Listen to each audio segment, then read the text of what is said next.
Go ahead, Bro was a little rude and disrespectful to me in court one day.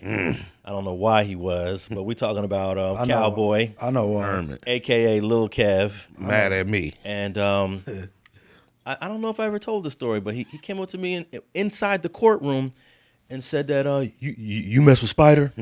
Oh, man, F that, man. I can't mess with you no more. And this is after him and we sat down and had lunch in the cafeteria. Wow. I chopped it up with him and his homegirl.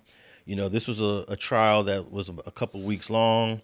So I got to know him during these days. But I guess one day he realized that you and I was doing our thing, and he just went off on me. Yeah, he pressed Alex, man. So what was his issue with you to make him be upset with me? Well, what took place was when he first took the stand, that's when I was in the midst of, like, nicknaming people and reacting to shit. So when Thunder Rat is crazy. Yeah, I was calling him Thunder Rat, and it made a big splash. And I just think he more so was irritated by my voice out of the crowd of people that was talking bad about it. That's what it was. You spoke about it on Facts Over Films with one of your guests. Probably. That's what it was. My cousin, Big Ron came through, and I had really was eager to get his perspective on somebody that sat on the stand for a murder trial and how they would be received if they had to ever go back to a yard. I don't recall what Ron said. He kept it a Google. Okay. Yeah, he just kept it a Google, and I remember that's the only time I've ever turned my camera on and recorded a question when we do a podcast. Remember, that was the first, because I couldn't wait to go back and post that. Yeah. So he was really irritated by that. Did that interview coincide with the Eric Holder trial? Because it was during the trial that Cowboy came up to me in the courtroom during the break. Maybe that wasn't what it was. I think, no. So then the Ron incident was probably after all that. I think I was just on the black box talking my shit, and he just was, I was clowning heavy hard. Yeah, he just came up to me and said, "You mess with Spider?" I said, "Yeah." He was like, "Oh man, I can't mess with you no more. You need to." He also said that you need to move 60 feet away from me. Give me 60 feet. Yeah, give me 60 feet. Can I ask you this question? Yeah. Now, as you look at your Rolodex and your network of people that do with you, do you have you feel any loss? You feel bad at all? Nah, not at all. Okay. I didn't feel bad then. I don't feel bad now. That's just, that's part of life. That's right. I was actually trying to be cool with him. I was going to go visit him in his shop. He was talking about he was doing a podcast at his new spot, which was in downtown. I was going to mess with him. Right. But then that day he just went off. Yeah, I had absolutely no personal problem with Cowboy. Never met him. I was just reacting to viral topics that were relative to our community, and he happened to be that at the moment. Hey, but bro, you notorious for these nicknames, and anytime you personalize and get somebody a nickname, it is personal. No, I said I didn't have a personal problem. But look, I enjoyed giving him the nickname, but I didn't have a personal, problem with him as an individual. He may have had one with me. You came up with that nickname? Yes. He notorious for it. He called the dude Hassandra Campbell. Hassandra.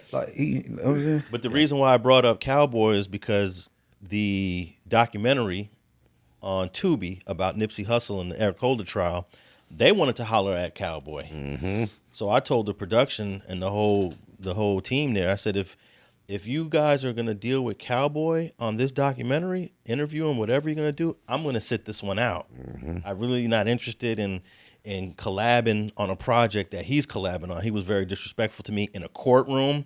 I was dressed up in a suit and tie. I think he looked at me as a vulnerable person that he can push. And, he's lucky that we was inside a courtroom when he talked to me like that.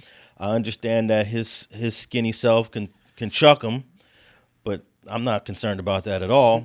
So I told the production team I have no interest in being involved in this at all. And they was like, "Really?" I said, "Yeah, I'm not interested.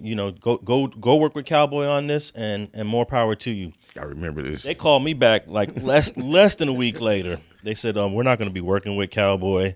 He's asking for too much money. You know how brothers are. They be asking for a ridiculous amount of money, thinking that they can get that bag." Situation, yeah. And unfortunately, in reality, these production companies aren't working with big budgets. So you got to know what to ask so that you can secure that amount of money.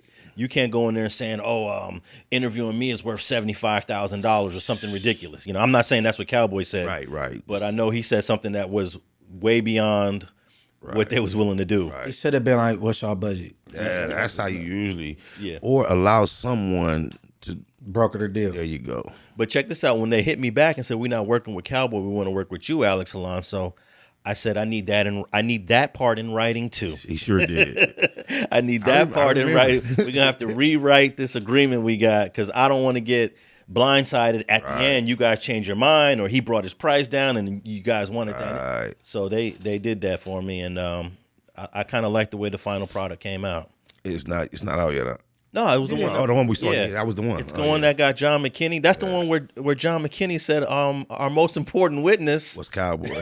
Yeah. He said we wouldn't have had no case without Cowboy. Yeah, so and then we had Cedric Washington was the detective. Yeah. They tapped in with Butter. Oh, what is it called? Butter Vision was a dude that was hanging out with Nipsey before Nipsey was even from 6-0. Yeah. And who was he? He had all this footage of Nipsey when he was like 16. Puto in that footage. Him and Is that right? Puto and Daddy O, yeah. I forget his name, but he's Butter Vision. It's crazy. They interviewed him. It came out good. It came out good. If you guys haven't seen it, it's a free documentary on Tubi called Behind the Crime, Nipsey Hussle.